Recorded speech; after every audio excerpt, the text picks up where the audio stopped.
From Radio DePaul, Chicago's college connection. My father spent 3 years restoring this car. It is his love. It is his passion. I have an unnatural passion for rocks. I learned to feel things I'd never felt before. Love, jealousy, passion for disemboweling. Look at all the passion on that wall. Well, jazz flute has always been a small passion of mine. It's a bathroom. It's not just a bathroom, David. It's a passion project. My passion project. Destroying someone else's passion project. This is Passion Project with your host, Peyton Baisden. Wow. Wow. This is the point of the show where I tend to whip up some sort of witty remark relating to passion, or I think I've done it multiple times, and every single time I think I'm reinventing the wheel, where I look at my watch. I'm like, guess what time it is? Yeah. It's Passion Project o'clock. I'm not doing that this week. I'm not being hokey about it. I'm not doing a bit. We're not playing around. We're not playing around. I'm tired. I'm tired of. We're going into the belly of the beast. Yeah, I'm not gonna pretend like this is a casual thing for me. I'm not gonna pretend like I don't care. This is true. We're moving out of the era of nonchalantness. I was just gonna say that because there's an epidemic going on right now. Mm-hmm. You heard about this epidemic? I've heard about it. Yeah, I feel it in myself. You gotta cut it out. I do. And today starts. You gotta nip it in the bud. Today starts Day me one. Caring. I care. Day one caring challenge. Mm-hmm. Can you do it? Going well so far, because I'm telling you right now, audience, I'm telling me now, myself. Yeah. I care. I care real hard. Hello, everyone. My beloved folks that I care about. My beautiful, wonderful audience. I'm talking to you specifically, person. I'm talking to you. My best friend. Welcome back to the show. Welcome to Passion Project. We had a week off because I was busy doing stuff. I don't need to explain myself to you. I'm not beholden to you. No. Yeah, because that's another thing. Even though I do care about you, I also need to set boundaries, okay? When I'm not here, it's, work-life balance. This is true. But what really does matter is we're here now. We're back. And it's all about the present. It's all about the present. Yeah. And speaking of presents, we have a wonderful gift for you today, audience. Sitting across from me is a person I know, a person I'm quite fond of, a person who has done many, many wonderful things for this world. It's one of those people who, and I don't know if this will be the case. We'll have to see. There's so many uncertain things in life. If I were to give your eulogy, I would say the world was better for having you in it. You're gonna make me tear up, man. Yeah. And let's not focus on your eventual demise. Let's focus on the here and now. Wow. The here and the now. The here and the now. Because we're both living and breathing right now. Because we're both living and breathing. And yeah. Let's talk about that. Let's talk about it. Hey, what's up? Who are you? My name is Paige. I go to DePaul. Shout out. Transfer student shout out. Yes. I like to have a lot of fun, and I like to chop it up. Yeah. And I like to smile and laugh, and I'm here with my friend Peyton, who I'm so excited. This is great. I'm so excited. I'm so great. excited. And I think all those things you mentioned about yourself were the exact qualities I look for in people to come onto the show. Yes. That sort of, again, I think a lot of the work I do with the show is in opposition to the work of nonchalantness. This show is all about being passionate. This show is all about... It's about passion. Caring in a big way. Yes. And speaking of caring, I care about everybody I have on this show, at least a little bit. And I can see that. Yeah. And part of that process is I love to give the audience sort of a picture of the guest every single week. So that's why I invented this little segment called the Passion Probe, wherein I'll ask you a question, and then you'll answer the question, and then we'll foster sort of a deeper understanding, person to person. Person to person. Person to person. So... Soul to soul. Soul to soul. Yeah. So, Paige... Peyton. First question for you. Mm-hmm. When I came into the studio today, yeah, you had a meal. I did have a meal from Panera Bread. Yes, I did. And I would love for you to run down your go-to order for the audience. That wasn't a question. What's your go-to order? Oh, okay. Here we go. Yeah. From Panera or in general meal?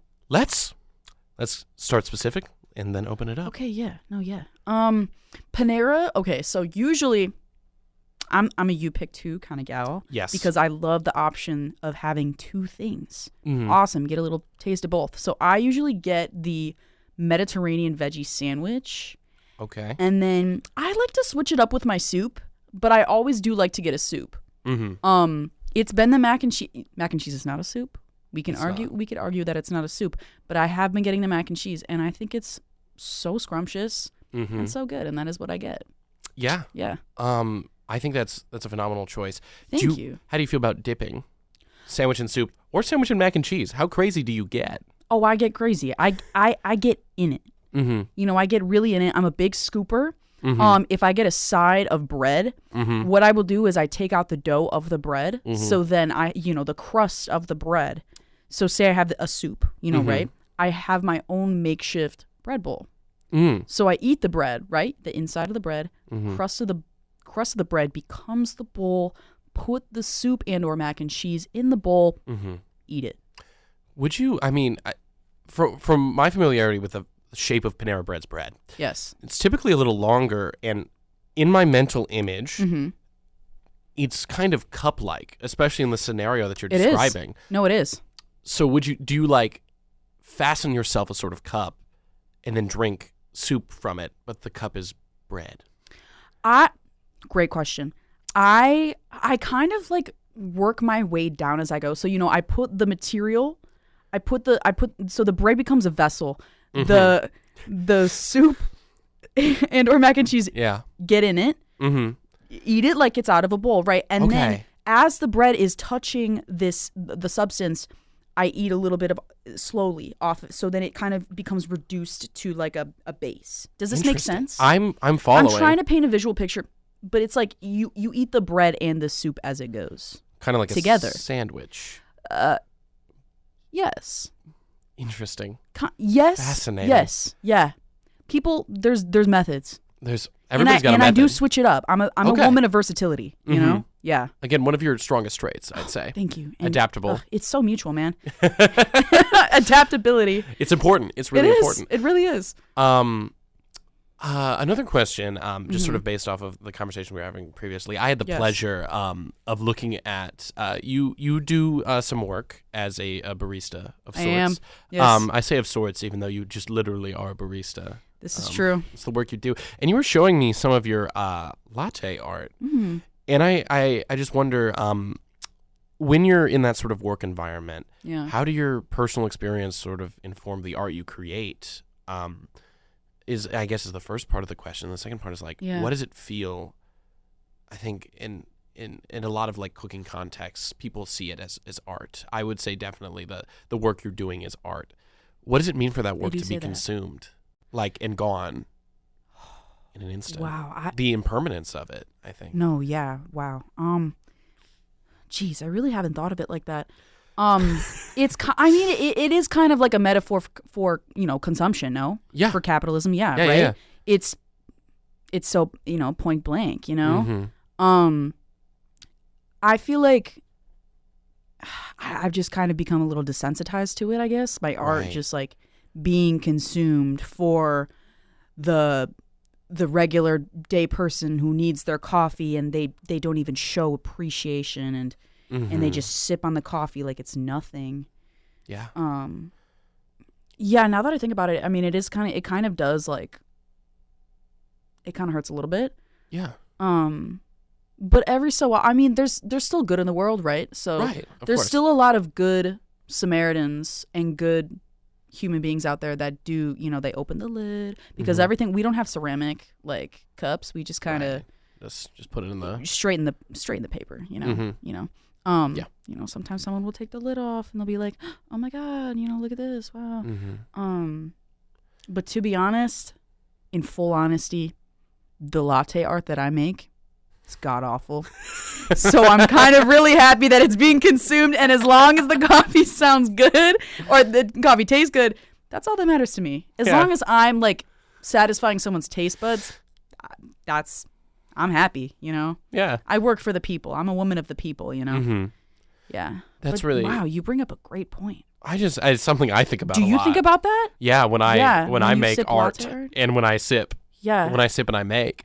Well, because like on the consumer side of things. You know, we Right. live in very separate worlds. I'm the producer and you are the consumer. Yeah, and Yeah. as a consumer, Yes. I will tell you my perspective. I get coffee when I want something special. Exactly. Coffee is that little extra thing that gets me through. Mm-hmm. You know, functionally, but also like spiritually. Like it's a little sweet, it's a little fun, it's got stuff going on. Yeah.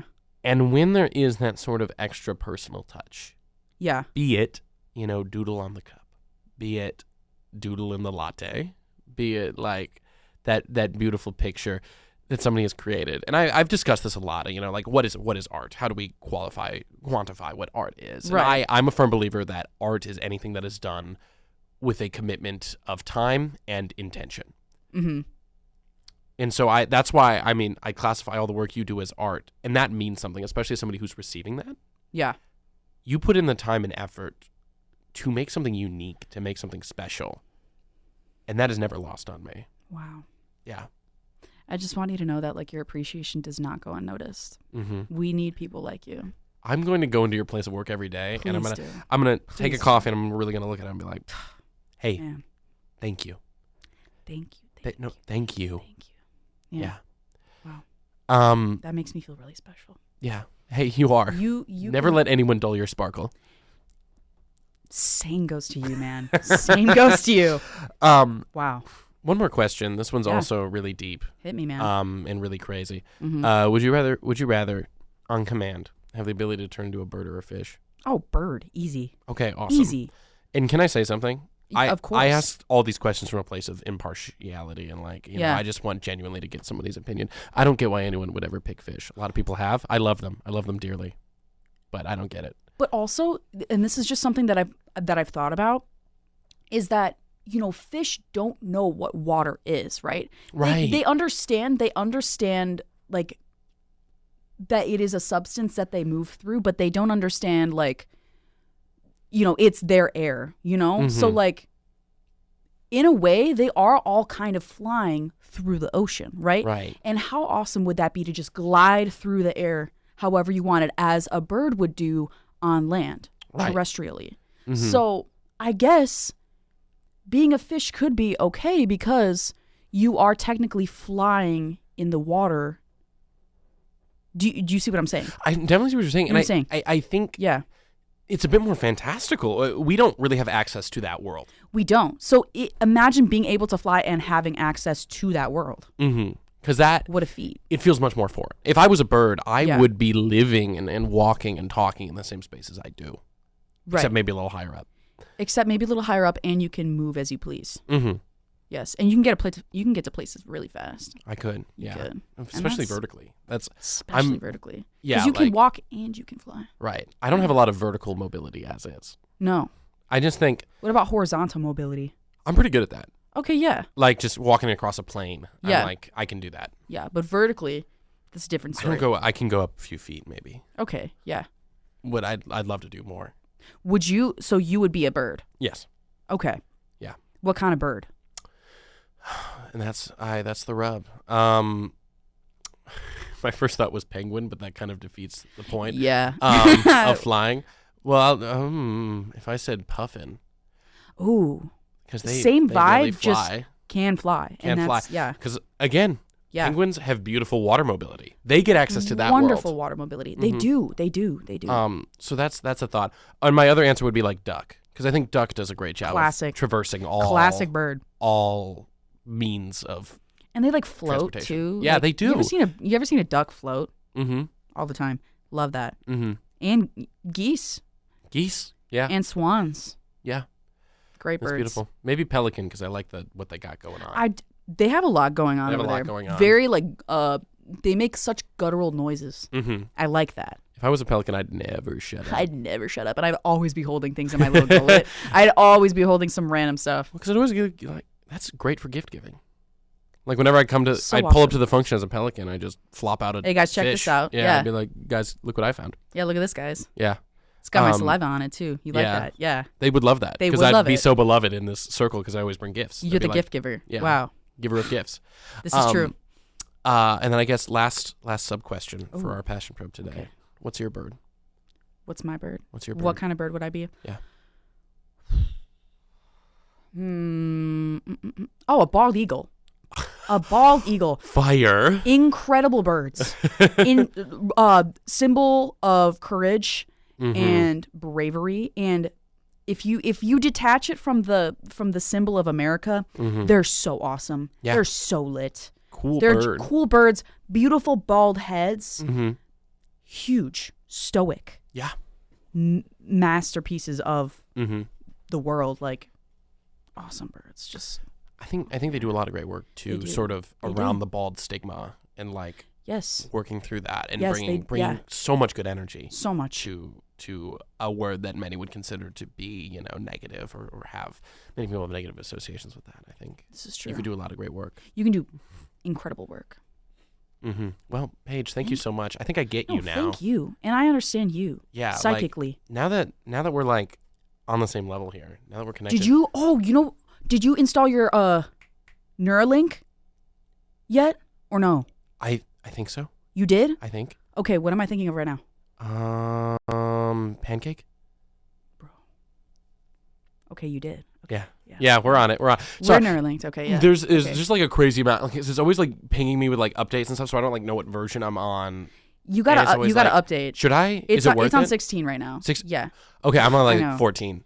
Yeah, you got to get with it. I heard things about like the new UI like being really hard to navigate, so I was like, kind of unsure. 15, yes, but then they fixed those bugs in 16. In 16, okay, yes. That's what I was worried about. So if you have like migraines, when you update to 15, because it goes 14, 15, 16. When you hit 15, you might get a little like pang. You might start thinking about like, I don't even want to say it on air, but then you update to 16. It's okay. There we go. Okay, that's what I'm like. I might just set aside. I mean, I'm pretty free this afternoon, so I might just like boot up. Yeah, just give yourself some time to like, Okay, perfect. Thank you. You'll be fine. Thank you for that. Yeah. That's something I was really struggling with on my own, really, because I don't know who to talk to about. No, that right. Kind of stuff. But we keep each other in check. Yeah, that's what's important.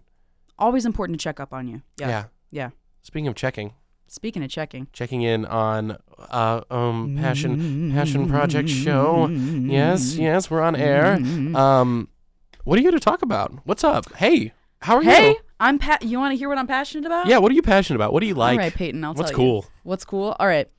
So, have you ever heard of mythological creatures? Yes. Cryptids? Yes, you're familiar? Yes. Okay, yes. This is good. This is good. Well, if our dear audience is not familiar, so I'll give this is the Wikipedia definition because I wanted to provide the best.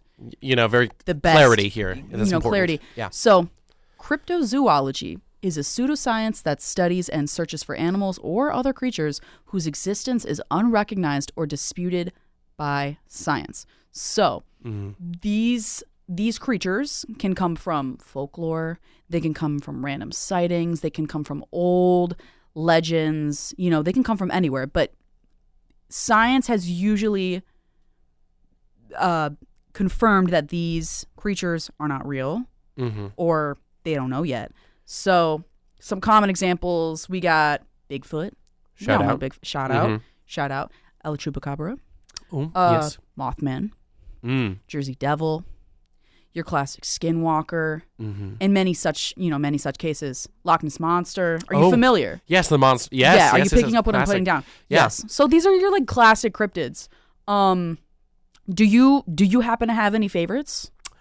This is a phenomenal question. Yeah. I am personally a fan of like the Yeti Abominable Snowman. Great pick. Shout out. Not North America based, but true. A lot of links. When I think this is interesting, I don't know the etymology, which I mean is specifically like the study of words and language, but like there's got to be like an etymology for like just oral traditions, whatever. Like, I think now commonly in the zeitgeist, I mean, we've sort of linked Sasquatch and like the Yeti, like they're kind of similar to us. Yes. Even though they're entirely different parts of the world. But like, that was one that was always really fascinating to me. I think the Jersey Devil's funny. I think the Jersey Devil's so funny. Yeah. And I'll get into it. Yeah, and we can get into it. And we'll get into it. I think that's a great example of a cryptid that's just like, what? Like, it's just a wonderful combination of things. Just things. And I'm like, okay, awesome.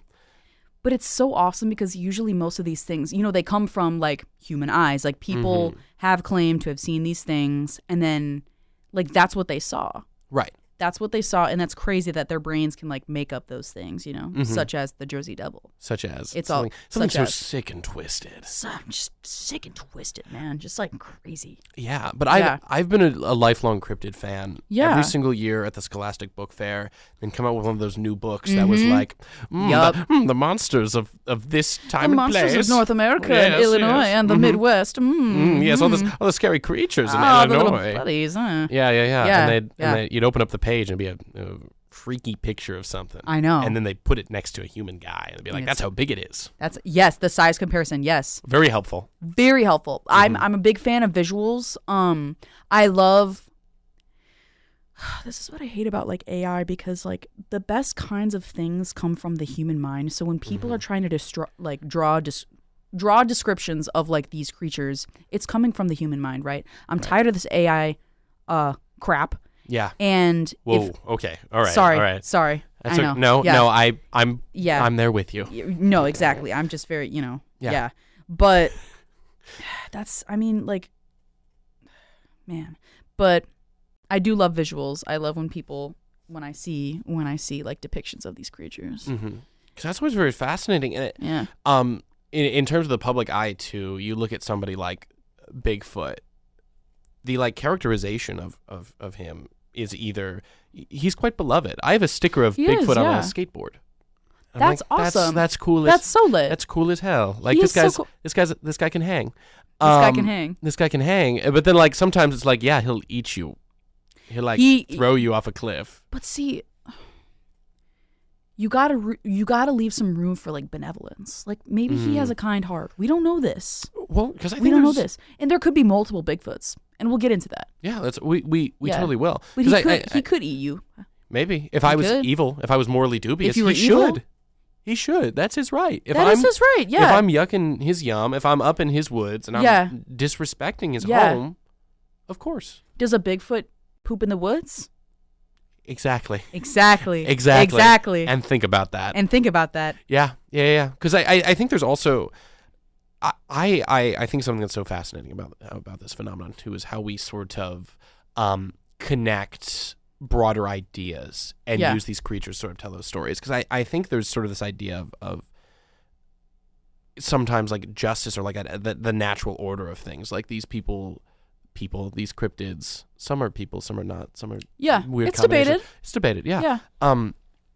Sort of being representations of like metaphors or lessons or like the natural world. Like Bigfoot is 100%. a curator of the wilderness and sort of a representation of like that primordial force. And I think that's so linked in like the storytelling element of it all. Yes, it is. In a way that's really fascinating. 100%. It is kind of all about the story. I mean, it's like folklore, like traditions. A lot of it is like indigenous, like folklore, not folklore, but just like stories and things passed down. And it's like interesting for kind of like a community. I mean, you've seen like people get so passionate about Bigfoot and if he's real, like the Bigfoot community. Yeah. It brings people together. There's TV and the shows stories about that. There's TV shows about it. Multiple seasons. Yeah. Right. That maybe a little too many. Yeah, maybe But too much. That's debated. But yeah, it's kind of a beautiful way that a beautiful thing that people have come together to almost celebrate these cryptids and come together and talk about it and theorize about it and although some people argue that these things are fake, they feel hate fun. So they hate fun, exactly. Hate fun and good vibes. Exactly. Because when you said pseudoscience, I'm like, that's loaded. That's a loaded that's term. a loaded term. I have a problem with the word pseudoscience. Yeah, let's talk about it. Because I'll say, guys, I'll say it here, not to get political, all science is pseudoscience. And that's Think true. about it. Think about it. Think about it. Think about it. What do you really know? Nothing. Nothing. Exactly. It could all be pseudo. Yeah. Or maybe it's not. I don't Chew know. on that one. Doubt everything. Be a problem. Be a skeptic. Use empiricism in everything that you do. Logic and facts. This is true. Speaking of all those things, yes. Paige, do you have a favorite cryptid? What's or one that speaks to you? I do. Oh wait, what were you gonna say? Well, because I always preface this. Okay. I think the word favorite is very subjective, and it's a heavy lift. This is true. Because there's no one best anything. I feel. No, I agree, 100%. So I always like to preface that like not one favorite perhaps, but like one that you really enjoy. One that I resonate with. Yeah. What's your quintessential cryptid. Quintessential cryptid. Right now I'm a really big fan of Mothman. He is kind of, he's one of the popular ones. Mm-hmm. But also, okay, so Mothman, and then as I was doing a little bit more research Mm-hmm. for Passion Project, I learned about this cryptid from Ohio Oh, called the Loveland Frog. tell me more. And the Loveland Frog is a frog, but it's this like humanoid frog Mm-hmm. in Loveland, Ohio. And he is malicious. He is a malicious cryptid. Okay. And he's said to roam, the area of Loveland, Ohio, Mm-hmm. usually in swampy waters. Yes. Yes. But a lot of like the visuals that I was looking up when I discovered this Loveland frog, really crazy. Really crazy. I wish I could pull it up on my phone right now, Mm-hmm. but it's incredible. Just like a big frog Just guy? a big frog. Huge, Interesting. Huge frog guy. Yes. Imagine that. I'm imagining it, and it's You a have to little use your unsettling. imagination. Yeah, Yeah. it is a little freaky. Mm-hmm. But yeah, Mothman and the Loveland Frog. Do you want to know a little bit about Mothman? I would love Mothman. I do feel one of the most popular, one of the most beloved, I'd say. Beloved, yes. Definitely. For sure. Mothman does have a Fortnite skin. That's how you know. No way. That's Yeah. when you know it's That's how you know that's a real cryptid. Yes. As much as the oxymoron of a phrase real cryptid is. Yeah. But, I mean, and we'll talk everything's real if you believe. Exactly. But yes, Mothman. Exactly. Mothman. Tell Mothman. us about him. All right, so I did provide some notes today. Mm-hmm. So we're going to be using these notes It'll be helpful for the test later. for the test, yes. Yes. For the test. So, back in Point Pleasant, West Virginia, there was the first sighting of Mothman, right, in the 1960s. He was said to be a winged humanoid creature with glowing red eyes, and he's kind of become synonymous with disaster, right? So this is a malevolent. He himself, his intentions are not malevolent, but it's said to like he's associated with disaster and bad things because there was a tragic event of the Silver Bridge collapse in 1967, and it was said that people that, before this bridge collapsed, they saw him with his red glowing eyes and his wings. And then the bridge happened. And then on November 15th, 1966, two young couples from Point Pleasant, Steve and Mary Millette, told the police that they saw a large white creature whose eyes glowed red when the car headlights picked up. And they described it as a flying man with 10-foot wings, following their car while they were driving in an area of town known as the TNT area. This was a site of a former World War II munitions plant. And then, as the few days went by, they went to see more similar sightings, and he's still become synonymous with just like bad vibes, essentially. Scary stuff, yes? Yeah. So he's by the bridge. Mm-hmm. So that's a little bit about Mothman, but it's just really interesting that like he only appears before disaster. I would love to sit him down and have a conversation because that's got to be He's got to be so misunderstood, man. right. Like Right. I would hate that. You see If me walk into you a became room synonymous with disaster, and people are like, "Oh, Peyton's here." Darn. Like Damn. this is going south fast. Like this is not yeah, good. just like bull in a china shop, like Exactly. Like this awful. is that's kind of Yeah. because I imagine an existence like that is awful lonely. So lonely because And he's only seen by himself. mm-hmm. He doesn't have any He friends. has no friends He's no friends. because he's the harbinger of doom. Apparently, and he's probably the only one of his kind. probably.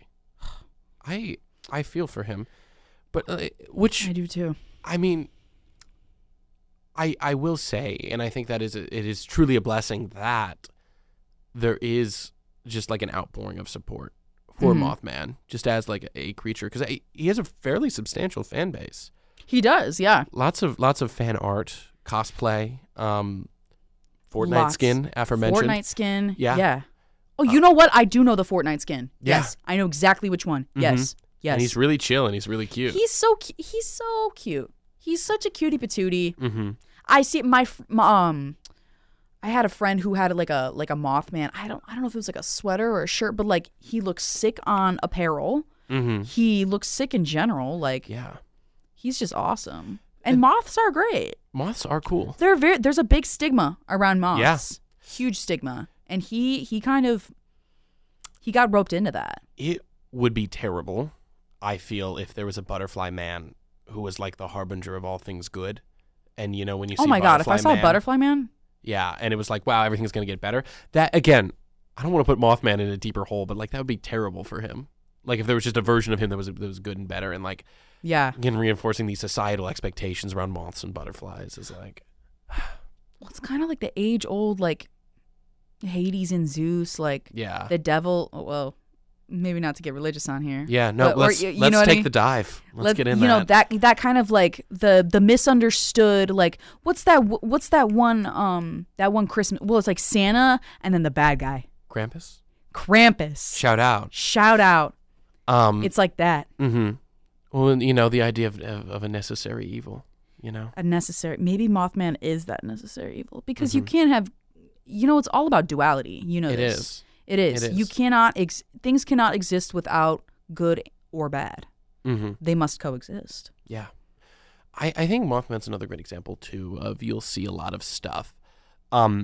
There's so much power in, like, the vaguity of cryptids. 100%. Mothman usually always described as, like, some sort of amorphous black form with wings and then red eyes. Mm-hmm.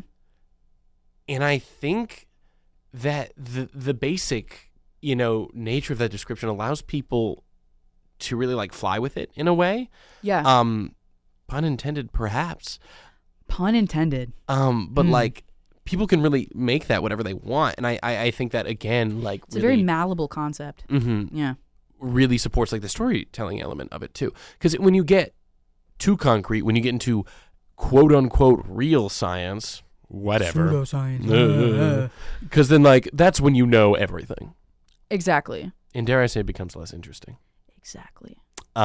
Exactly. It's all one big game of just like cryptid telephone. Mm-hmm. You know, stories, legends get passed along. The ideas of Mothman change and shift, and that's the beauty of it all. Yeah. Speaking of cryptid telephone, what? Mm-hmm. It's ringing. The cryptid telephone is ringing. I'm picking up. Hello. Hi. Hey, hey, it's me. Hi. Can you tell me more about, are there any other cryptids that you think are really cool? Oh, yeah, like I do. me? No, I have some. Okay, all right. Okay, I'm putting the phone down. Who was that? Bro, I don't know. Interesting. Who was that? All strange manner of creature call. I know. Hopefully it wasn't telephone. AI. You know, these AI phone calls are getting really bad. No, it's getting these bad, days. guys. Stay on the lookout. Stay vigilant. Stay vigilant. Mm-hmm. They're tracking you. Yeah. They're tracking you. Anyways, so another similar creature, cryptid, another flying one. We're gonna get into the flying ones because there's different kinds. There's flying, hominid, terrestrial, marine, like awesome. So we're gonna get right into the flying. Mm-hmm. Classic. We were just talking about this. The Jersey Devil. This guy. Classic cryptid. Dare I say, probably one of the best. And there's lots of stuff on this guy. So I come with notes. The Jersey Devil is a cryptid said to inhabit the Pine Barrens of New Jersey. Descriptions vary, but it's often portrayed as a flying creature with hooves, the head of a goat, bat wings, and a forked tail. Are you getting this mental image? It's a quite terrifying. the image. Quite yeah. the image. Well, it's very devilish, right? Mm-hmm. The creature's legend dates back to colonial times, and it has become a prominent figure in New Jersey folklore. So this is a big guy. Big guy in New Jersey. I was actually talking to my coworker today, and she said she had never heard of the Jersey Devil. Wow. And she's from Jersey. Crazy. Famous last words. Famous last words. Because Exactly. if you doubt the Jersey If you doubt Devil, the devil, you're in for I don't for envy a, you. Yeah. I don't know. But so this Jersey Devil. So actually, what's really crazy is that my notes. My notes. No, where did they go? Well, so basically I did some more research on this guy, and I forget exactly what it was, but it was like Benjamin Franklin had started the whole thing because I hate that guy. Worst guy. Mm-hmm. Why is he on why is he on the money, Yeah, he's on the best one too. How did he get that job? How did he get that job? How did he get that job? He's so awful. He's just an awful human being. Remember that time when he got struck by lightning? I wish it would have killed him. Sorry, Benny. Yeah, and I'm willing to say that. Yeah, Mr. Franklin, I'm not too fond of you. Mm-hmm. But something with he Oh, so here we go. So he was the Jersey Devil. There was something where it was like a publisher didn't take too kindly for Benjamin Franklin's jests in print, and this led to the founding father to prod this rival and link him with Satan. So then they had like a little thing, and then I guess the Jersey Devil. I don't know if I explained that right, but yeah, he's just this guy, and he just like kind of chills. Yeah. Yeah, that's all I got. What I love about the Jersey Devil is just such a wonderfully unique combination of things.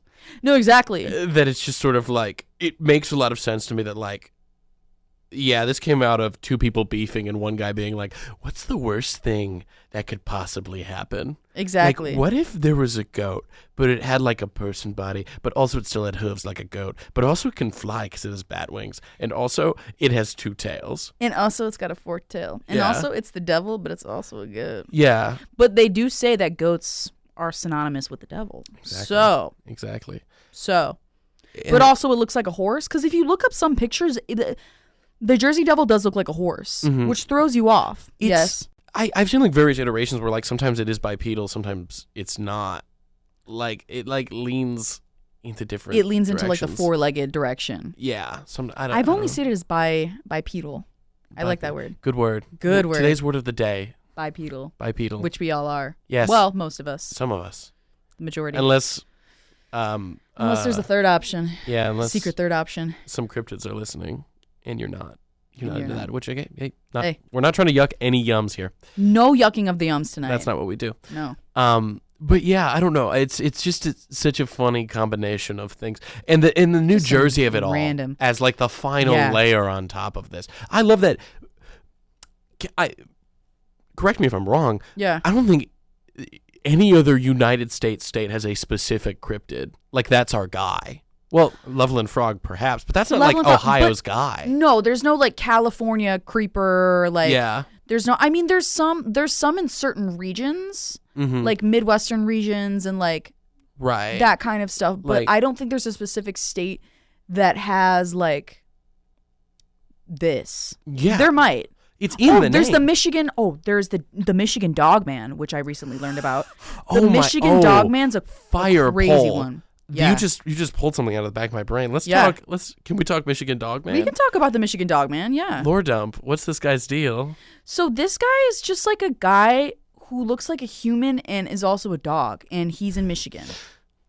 And I tried to find a good amount of stuff on this guy, and I really couldn't find much. But I think he's very literal in a way that doesn't I allow think- for I a lot think of he's depth. just- I think he's just too literal. In the inverse to Mothman, very Yes. ethereal. Yes. Michigan Dogman. Would you think maybe there's something there? You know, Mothman, Dogman. You know, there's some similarities there, but it's Yeah. Dogman. It's very, in the name. Yeah, it's in very the like name. this is a man who is It's a easy. dog. Right. And Half my only man, half question dog. is, where is he sort of based out of? And when you say Michigan Dogman, I know everything I need to know. Like that he's from Michigan? Yeah. Oh, wait. He's like, also like kind of a dog and also kind of a man. and he's from Michigan. He's from Michigan. Do we know where he's from, like in Michigan? That's from like, is he like a UP kind of thing, or is that? I think he is in the mitten. Hold on. I wonder if Okay. I wrote any facts down for this guy, because he did entice me. But I don't think enough for me to write about him.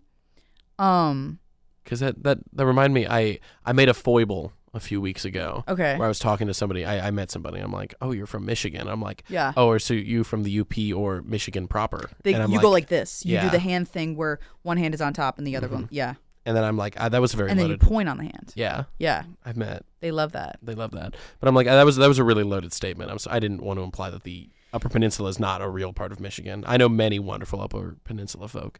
UP. UP. The Youper. That's UP? what they call. Yeah, the UP. Yeah. UP. Oh no. Well, Michigan. Wait, are you referring to the Michigan Dogman? What does he pee?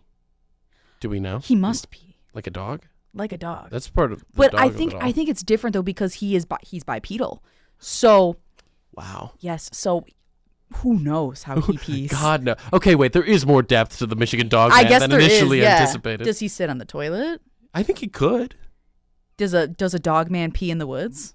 If a dog man pees in the woods and nobody's around, did the dog man ever pee in the woods? Did he ever pee in the woods?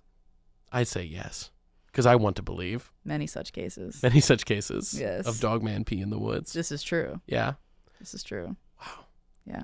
The magic of storytelling, the magic of storytelling. I Yeah. hope to encounter him one day.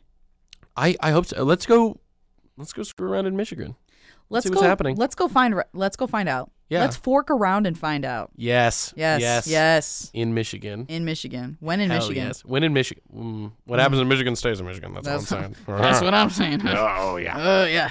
Awesome. What else? What other highlights? Oh, well, I got some highlights. Because we were in the sort of like the flying region, which I think is fascinating. What like other types?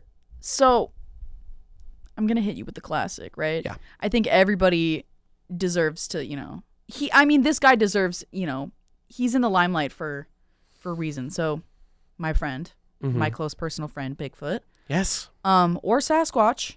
Sasquatch is one if you're of, nasty. If you're nasty. Mm-hmm. If you're nasty. He's one of the more popular, cryptids.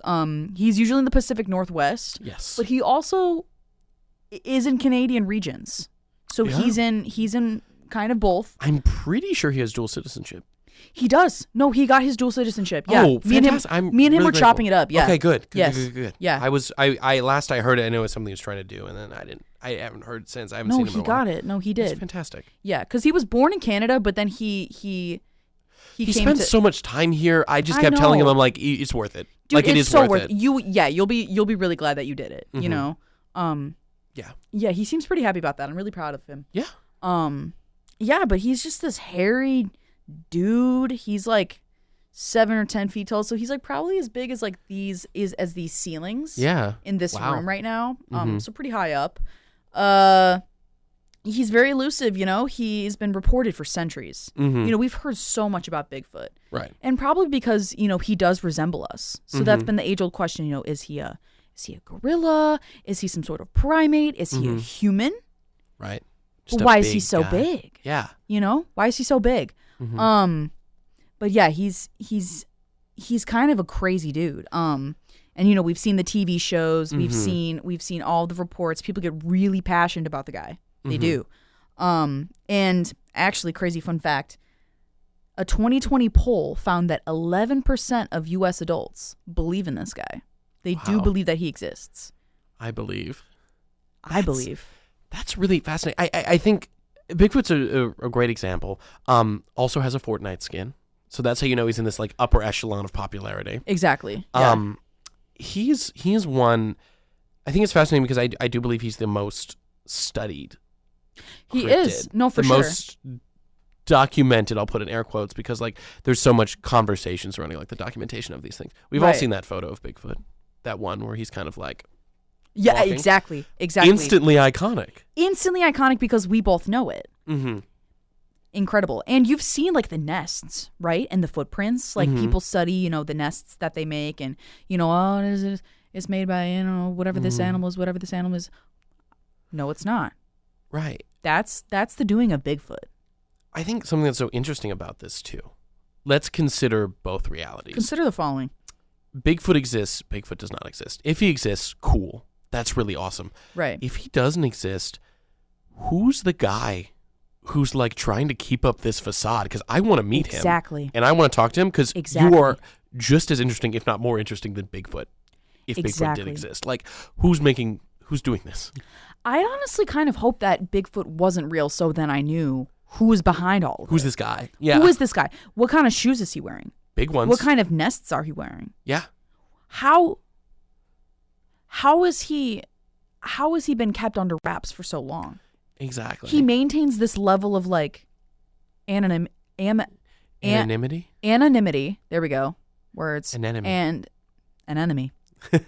But he is no enemy No, he's to not. any of us. No, he's a friend. To you and me, he is no enemy, Mhm. but he is a friend. Yeah. Yeah.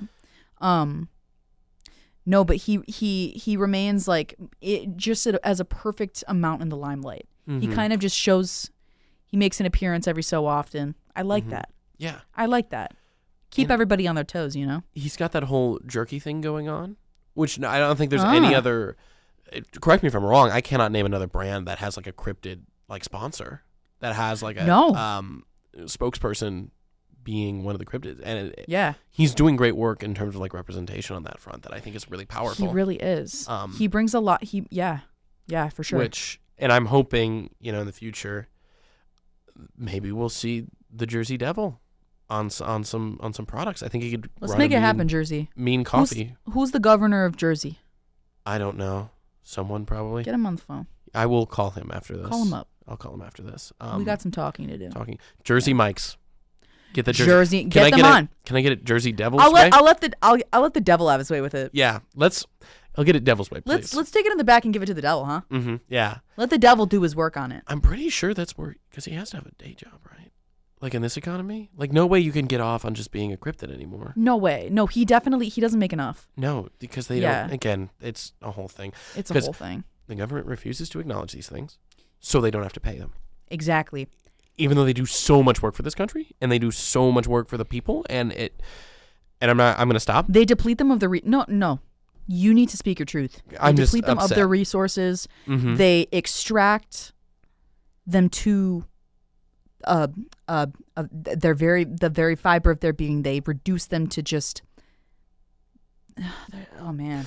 In like, I have a lot of respect for Bigfoot and the brand that he has built for himself. Yeah. I think that's very important, and I also I think both these things are true. I'm also sad that it had to come to this.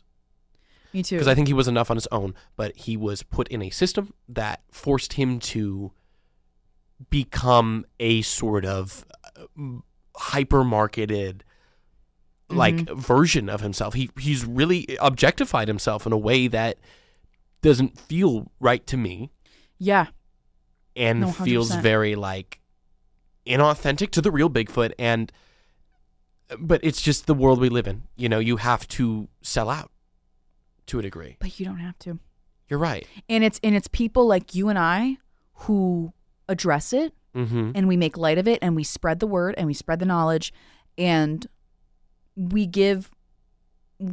provide a new lens to see Bigfoot for who he really is. Yeah. You know what I mean? And I wanted to open up the exact reason why we're doing this show now. I wanted to open up the floor of conversation about this. Yeah.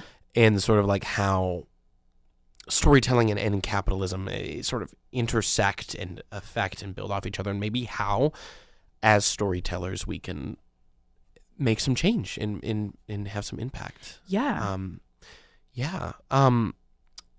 Question for you, and I guess sort of broadly, is there anything specifically that speaks to you about cryptids? Like, what about their existence, their lack of existence, that strange griddle area?